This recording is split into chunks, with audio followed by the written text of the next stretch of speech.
A Polícia Civil prendeu o homem que tentou matar um taxista na rodoviária interestadual de Brasília.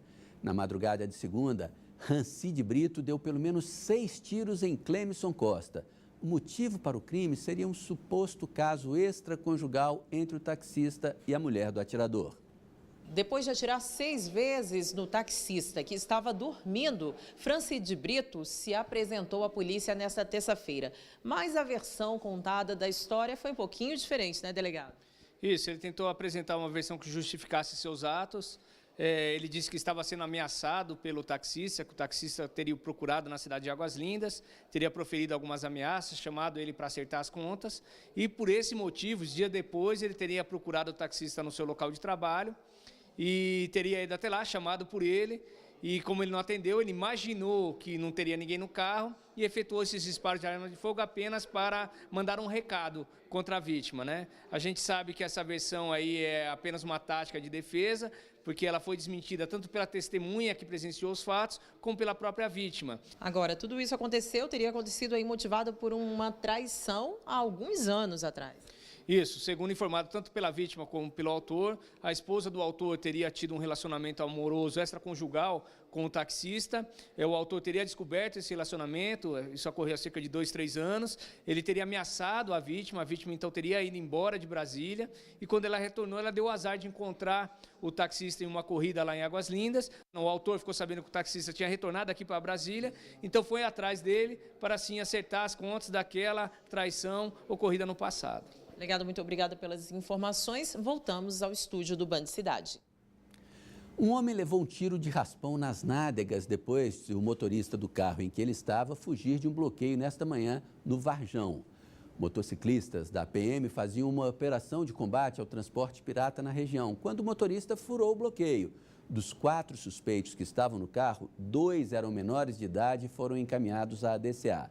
O rapaz ferido foi atendido pelo Corpo de Bombeiros. 3 tinham passagens pela polícia. Feminicídio. O Ministério Público denunciou à Justiça Jonas Andoná por homicídio triplamente qualificado com motivo torpe e de forma cruel. Ele julgou a companheira do 3º andar de um prédio na Asa Sul. O crime foi no início do mês e Jonas segue preso. O caso será julgado pelo Tribunal do Júri, mas ainda não há prazo. A Polícia Civil do Distrito Federal concluiu o inquérito e o Ministério Público ofereceu denúncia contra Jonas Andoná nesta semana.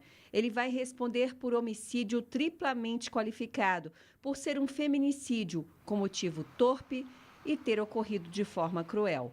Carla Graziele Zandoná, de 37 anos, despencou do 3º andar e caiu no gramado em frente ao prédio onde morava na 415 Sul. O marido dela, Jonas Andoná, de 44 anos, teria empurrado Carla do apartamento. De acordo com vizinhos, era possível escutar uma discussão entre os dois antes do crime, que aconteceu no dia 6 de agosto. Segundo a Polícia Civil, ele tem longo histórico de antecedentes criminais. Em janeiro de 2017, por exemplo, foi preso pela Lei Maria da Penha. Com 3 mortes só neste mês de agosto, chega a 19 o registro de crimes de ódio contra mulheres em toda a capital federal. Esse é o mesmo número registrado durante todo o ano de 2017. Os casos de feminicídios dos últimos dias foram no Recanto das Emas, Asa Sul e no Riacho Fundo. Olha essa estatística. Dos 513 deputados federais, 406 vão concorrer em outubro a um novo mandato na Câmara, o que significa que de cada 10 parlamentares, 8 vão tentar a reeleição. Os dados preliminares são da Secretaria-Geral da Mesa da Câmara e a gente volta a falar ao vivo com a Renata Dourado. Renata, se depender dos políticos, então, renovação fica para as calendas, né? Não, com certeza, vai ter que depender da gente, né? Fazer uma renovação aí, porque realmente a maioria, como você bem disse, quer tentar e vai tentar a reeleição. Os números definitivos só serão divulgados após análise da Justiça Eleitoral. No entanto, esse levantamento está no próprio site oficial da Câmara dos Deputados e mostra isso. Quer dizer, no universo de 513 deputados, 406 vão tentar a reeleição, número este muito maior ou maior do que nas eleições de 2014, onde 386 senadores tentaram a reeleição. Outros 76, nesse universo agora, de hoje, outros 76 vão tentar uma outra candidatura, seja para o Senado, como governador, vice-governador, deputado estadual, e apenas 31 no universo de 513 estarão fora da vida pública, não vão tentar aí uma carreira na política. Além de todos os benefícios, né, Sérgio, que a gente já sabe, vários privilégios que volta e meia a gente fala aqui, são tantos auxílios e benefícios, tem também a questão do foro privilegiado. Então, vários deles respondem aí por algum inquérito, tem algum inquérito na justiça, respondem por alguma ação, e aí vão tentar também manter esse foro privilegiado. Ainda falando um pouco de política, saiu hoje uma pesquisa da Datafolha com relação à corrida presidencial. Então, o ex-presidente Lula aparece com 39% das intenções de voto, seguido de Bolsonaro com 19%, Marina Silva com 8%, Alckmin com 6%, Ciro Gomes 5%, Álvaro Dias 3%, Amoedo 2%, Meirelles, Boulos, Daciolo e Vera 1% cada um. No cenário sem o ex-presidente Lula e com Fernando Haddad, aí Jair Bolsonaro lidera com 22%, Marina Silva 16%, Ciro Gomes 10%, Alckmin 9%, Álvaro Dias 4%, junto com Fernando Haddad também 4%, João Amoedo e Meirelles 2%, e aí vem Vera do PSTU, Cabo Daciolo, Guilherme Boulos e João Goulart Filho, todos com 1% das intenções de votos. Sérgio. Ok, Renata, obrigado. Cláudio, bom, duas coisas. Primeiro, vamos falar de pesquisa. Ainda é cedo, né? As pesquisas para valer, a gente tem que esperar começar o horário eleitoral, que pode mudar tudo, ou não? Eu acho que muda sim, enfim, não é muito tempo, mas ainda tem toda uma campanha pela frente, né?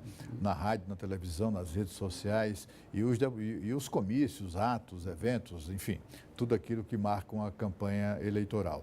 Então, pesquisas que apontam, colocam o Lula como candidato é pesquisa inútil, porque ele não será candidato, é ficha suja, está preso por corrupção e não será candidato. O substituto dele, desde sempre, né? Sempre foi o Fernando Haddad, e aí vem a má notícia para o PT. O desempenho do Fernando Haddad nessa pesquisa está muito aquém do que o PT esperava. Ele, sem o Lula na disputa, ele tem só 4% das intenções de voto. Muito embora seja, na minha opinião, desses pré-candidatos, desses candidatos mesmo, aquele que tem maiores condições de crescer. Eu acho que ninguém vai crescer tanto quanto o Haddad, sobretudo em razão do apoio do ex-presidente presidiário. Agora, essa questão da renovação ou não renovação, a gente tem que lembrar que, além dos políticos que estão tentando reeleição, tem muitos que são parentes de políticos, né? Filhos, netos, e mesmo que eventualmente eles venham a ser eleitos para primeiro mandato, não dá para falar em renovação, né? Exatamente, dá para falar em sucessão, né? Em geral, os filhos dos deputados e senadores que são candidatos em seu lugar são do mesmo partido, têm a mesma cabeça, a mesma concepção, o mesmo ideário e, portanto, não pode se falar em renovação. Conspiram contra a renovação vários fatores, inclusive a última reforma política ou eleitoral que foi adotada no país, incluindo o financiamento público de eleições, né? Criaram um conchavo de 7 partidos, criou o fundão eleitoral de R$1,720 bilhão e, na verdade, esse fundão apenas deu poder aos presidentes de partido. E os presidentes de partido, encarregados de distribuir toda essa dinheirama, né? Você tem uma ideia, só os partidos que apoiam Alckmin para presidente vão receber R$830 milhões do fundão eleitoral. O MDB, 240 milhões. E aí eles estão privilegiando aqueles que têm mandato. Estão priorizando os candidatos à reeleição e, por isso, a renovação será tão baixa na Câmara e no Senado. No Senado, a renovação não deverá passar de 10%, apesar de as pesquisas aqui no DF, por exemplo, mostrar o caso da Leila do vôlei, né, que já na primeira pesquisa está em segundo lugar, atrás apenas de Cristóvão Buarque, e aí sim será a renovação. Ok, Cláudio. Bom, a seguir, identificado corpo encontrado por pescadores no Lago Paranoá na manhã desta terça-feira. Band Cidade volta já já, tá?